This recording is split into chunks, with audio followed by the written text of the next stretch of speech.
Friends, welcome to all of you. So in this video we are going to discuss about the Kumbh Mela, which is currently happening in the state of Uttar Pradesh and in the Prayagraj region. So in the Prayagraj it is currently happening, and yesterday is Mahashivratri, so huge number of people participated.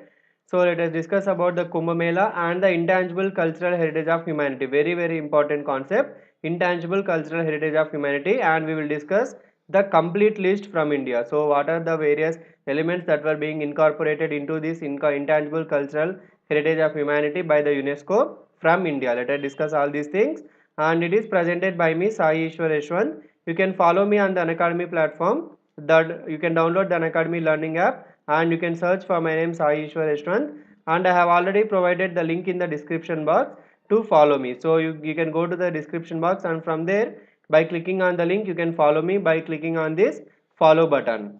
So let us discuss about the Kumbh Mela first, and then let us move to the intangible cultural heritage of humanity. Here you can see the sea of people. So huge number of devotees regarding the Kumbh Mela has attended the Kumbh Mela for this year 2019, and it is a very famous one in the entire world. So almost more than 5 crore people has participated, and even it is going up to 10 crore.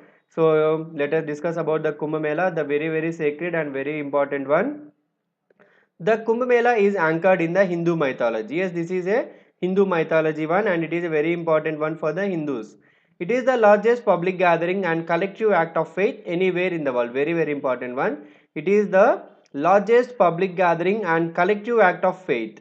So here you can see the huge amount of people who are present here, and it is the collective act of faith. So they are worshipping the God collectively, and it is the largest one anywhere in the world. So crowds gather at the sacred confluence of the Ganga, Yamuna and the mythical Saraswati. So it is currently not a mythical river. It was in the year 2016. The government has appointed an expert committee, and that expert committee has found the traces of the Saraswati river, and it is no longer considered as a mythical river. So in the year 2016 the government appointed panel has said that there are traces of Saraswati river present, and so it is no longer a mythical river. So remember, this is as the sacred confluence of Ganga, Yamuna and Saraswati rivers.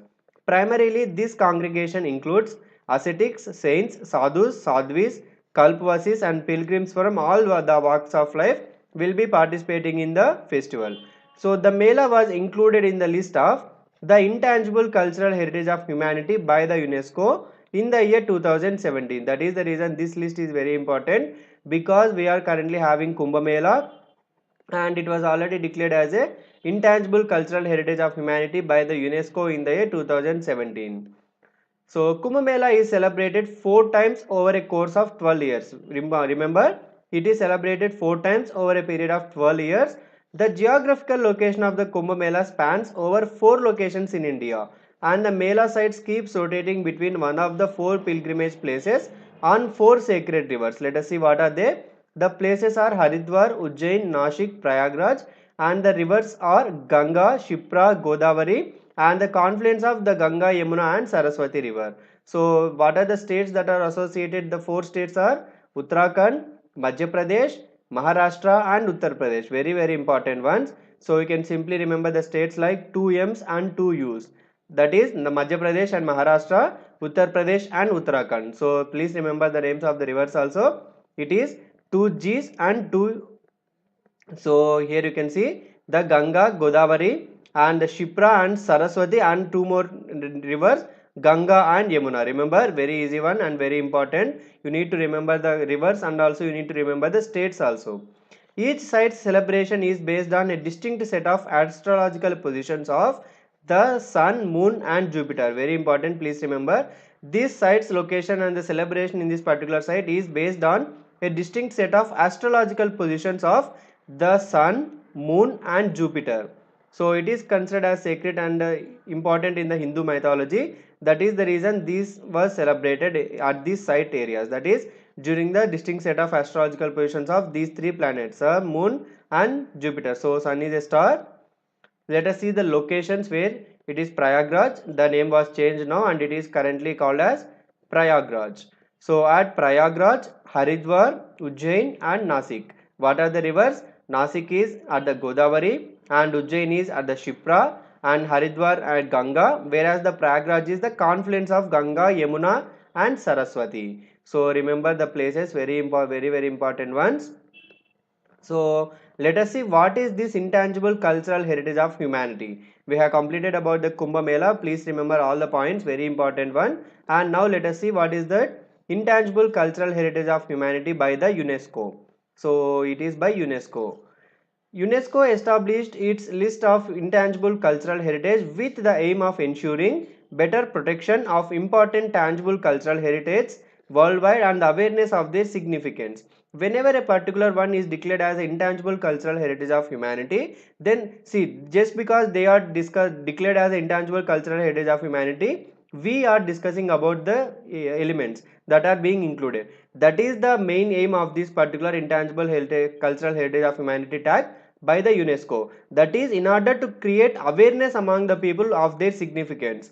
So, and it is also to protect the important cultural heritage sites worldwide. The government will take care of these protection and the awareness will be generated among the people by themselves or by the government of India. This list is published by the Intergovernmental Committee for the Safeguarding of Intangible Cultural Heritage, the members of which are elected by the state parties meeting in a General Assembly. So it will be published by the Intergovernmental Committee, which is established for safeguarding the intangible cultural heritage. So as of 2010, the program consists of two lists. So even today there are two lists, that is the first is the longer one, whereas the second is the shorter one. In this longer one, it is nothing but the intangible cultural heritage of humanity. So it is a longer list, and what is the shorter one? It is nothing but the intangible cultural heritage which is in need of urgent safeguarding. So need for urgent safeguarding is in the shorter list, whereas intangible cultural heritage of entire humanity is in the longer list. So currently it is consisting of two lists. So here you can see the longer one is the representative list of the intangible cultural heritage of humanity, whereas the shorter one is the list of intangible cultural heritage in need of urgent safeguarding. So these are the two lists that were maintained by UNESCO. This list was established in 2008 when the 2003 Convention on the Safeguarding for the Intangible Cultural Heritage took effect. So there is a 2003 convention which is wanting to safeguard the intangible cultural heritage work, and it was came into effect in 2008, and that is the reason this ICHOH was established in 2008. The longer representative list of the intangible cultural heritage of humanity comprises cultural practices and expressions that helps demonstrate the diversity of heritage and raise awareness about its importance. It will be comprising the practice and various expressions from the various parts of the world, whereas the shorter one, that is intangible cultural heritage in need of the urgent safeguarding, is composed of those cultural elements that concerned communities and countries consider require urgent measures in order to keep them alive. So whenever something is being declared as the need for urgent safeguarding, that is considered that is required to take the urgent measures in order to keep them alive. So before going it extinct, the need is to take urgent measures, that is represented under this list of intangible cultural heritage in need of urgent safeguarding. So currently there is no location in India which is mentioned under this urgent safeguarding. So that is the reason this is not that much important, but this is important, that is intangible cultural heritage of humanity is important because there are various things that were mentioned from India. Elements inscribed in the lists are deemed as significant bastions of humanity's intangible heritage, which is the highest honor of the intangible heritage in the world stage. That is the reason it is deemed as a significant bastions of the humanity's intangible heritage. So let us see what are they. What are the things that were considered from India regarding this intangible cultural heritage of humanity?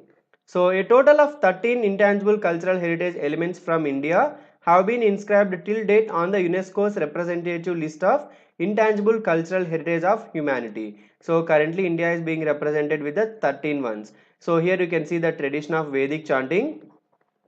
Even Vedic chanting was declared under the list of this intangible cultural heritage of humanity. Here you can see the children and the teacher doing the Vedic chanting. For inclusion of an element in the UNESCO's representative list of intangible cultural heritage, the state parties are required to submit the nomination dossier on the relevant element for evaluation and examination by the UNESCO committee. Whenever a nation wants to represent their list in the UNESCO's intangible cultural heritage of humanity, then it needs to prepare a dossier which is nominating the things that needs to be mentioned in this ICHOH. The Ministry of Culture has appointed, very important one, please note this, has appointed the Sangeet Natak Akademi, an autonomous organization under the Ministry of Culture. Very important. Sangeet Natak Akademi was appointed by the Ministry of Culture as a nodal office for the matters relating to the intangible cultural heritage, including for the preparation of the nomination dossiers for the representative list of the UNESCO. So this Sangeet Natak Akademi will be preparing the dossier list to the Ministry of Culture, and that will be given to the UNESCO committee to assess that particular one and give the status of ICHOH, that is Intangible Cultural Heritage of Humanity. Here you can see the logo of this Sangeet Natak Akademi. So the Sangeet Natak Akademi accordingly makes necessary interaction with the stakeholders, experts, officials prior to finalization of the dossier in respect of element identified for the nomination. So before choosing the element for nomination, the Sangeet Natak Akademi will go to the various experts and various stakeholders, and it will take the suggestions and advice from them. Let us see the representative list of the intangible cultural heritage of humanity from India. This is the official list from the government of India. So it is very authentic one. So it was taken from the PIB, Press Information Bureau, and this list is given as a reply in the Lok Sabha. So it is a very authentic one. So please remember all these things. Let us see what are they. The tradition of Vedic chanting, and it is inscribed in the year 2008. Whereas Ramlila, which is nothing but the traditional performance of Ramayana, it is also in the same year 2008. And Kutiyattam, it is a Sanskrit theatre coming from the state of Kerala. So this Sanskrit theatre from Kerala, that is called as Kutiyattam, it is also inscribed in the same year 2008. Here you can see in the year 2008 there were three mentions in the ICHOH, that is the tradition of Vedic chanting, Ramlila and the Kutiyattam. And the fourth one is Ramman, which is a religious festival and ritual theatre of the Garhwal Himalayas in India, and it is in the 2009. So remember Ramman. Mudiyettu, that is the ritual theatre and dance drama from Kerala, and it was inscribed in 2010. So Mudiyettu, Kutiyattam are both from Kerala, whereas the Kutiyattam is a Sanskrit theatre and Mudiyettu is a ritual theatre and it is a dance drama. So Kalbelia, folk songs and the dances of Rajasthan. Remember, Kalbelia folk songs and dances from Rajasthan were in the year 2010, and Chau dance, and it is celebrated in the Eastern India. So it is performed in the Eastern India, and this Chau dance was also included in the list in the year 2010. So even from the year 2010 there are three. Next is Buddhist chanting of Ladakh. We have seen the Vedic chanting, and now the Buddhist chanting of Ladakh was also included in the list in the year 2012.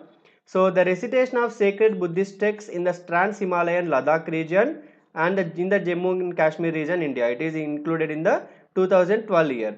And Sankirtana, what do you mean by this Sankirtana? It is a ritual singing, drumming and dancing in the state of Manipur. Remember, the Sankirtana is from the state of Manipur, and it was included in the list in 2013. Traditional brass and copper craft of utensil making among the Tateras of Jandiala Guru, Punjab, India. Remember, the traditional brass and copper making of utensils among the Tateras of the Jandiala Guru, and it is relating to the state of Punjab, and it was included in the list in the year 2014. Very important, please remember each and every one. In the year 2016 two were included, that is yoga and the Nauroz. So it is 2016, and the very recent one is Kumbh Mela. It was included in the list in the year 2017, and it is Kumbh Mela. So each and every one is very important. You may expect a direct question also. Please remember each and every one. So thank you for watching this video, friends. We have completed this video. Share this video with your friends so that they can also learn these topics and what are the details relating to Kumbh Mela and what is the list of intangible cultural heritage of humanity, etc. So do share this video with your friends so that they will also know all these things, and join us on the Telegram channel. The link is provided in the description box. We are conducting 10 MCQs quiz daily in the Telegram channel. So you can join the Telegram channel and you can participate in the quiz. Thank you for watching this video. Thanks a lot.